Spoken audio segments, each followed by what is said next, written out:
Bella ni kita duduk di apa ni, Sepang. Jalan M Senyumia.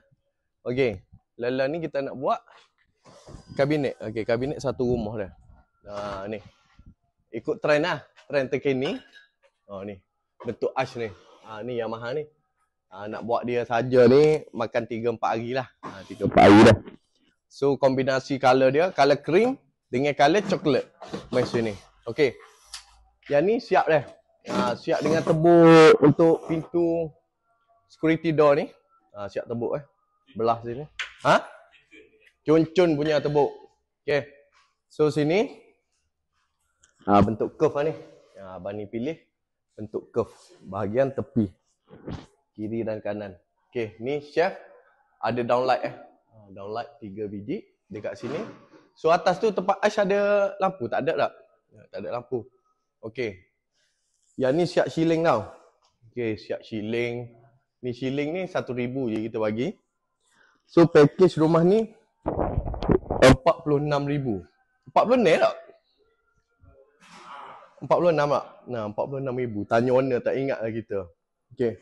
So dengan handle-nya macam ni, handle ni dia ikut trend terkini belah-belah Europe kan, belah-belah Europe. So konsep rumah ni, kalau kita masuk rumah ni bukan macam Malaysia belah-belah Europe. Macam tu. Ni owner dia steady ni. Steady, datang terus deal, cun. Okey, lepas tu storage bawah tangga sekali. Yang ni kita bagi 1,000 lebih, 1,800 dalam 1,800. Okey, ada lagi belah atas. Atas ni kita ada buat 3 wardrobe. Okey. Ini master dulu. Okey. Kita masuk master. Lampu belum pasang lagi. Ni dia. Cun bed. Tengok ni. Handle dia.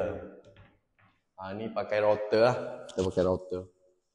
Okay, so di bahagian dalam dia. Bahagian dalam. Yang ni material dia melamine.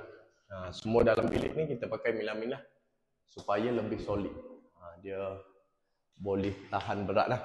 Beban. Okay. So sini bilik 1. Okay, bilik 1. Color pink. Ni baru spray dah kering ni. Okay. So sini kita spray ni. Sebab kita dah router, kita spray. So kombinasi dia 2 color. Coklat dengan pink. Okay, bilik anak perempuan. Ni study Study bahagian tingkap. Ala-ala tengok apa ni? View. Sambil tengok view. Sambil-sambil study tengok view. Okay, ni bilik 2. Comel ni. Comel. Kena kali hijau. Hijau, coklat. Janji owner senyum dah. Kita buat ikut cita rasa yang owner nak lah. Bintang pun boleh buat. Bintang pun boleh buat. Handle bintang pun boleh buat. Janji minta je. Janji minta. Okay. So siapa yang nak renovate dan kabinet, boleh Roger Boss Arcade dekat bawah geng. Okay. Apa pun geng, janji jual deh. Okay. So like, comment, share.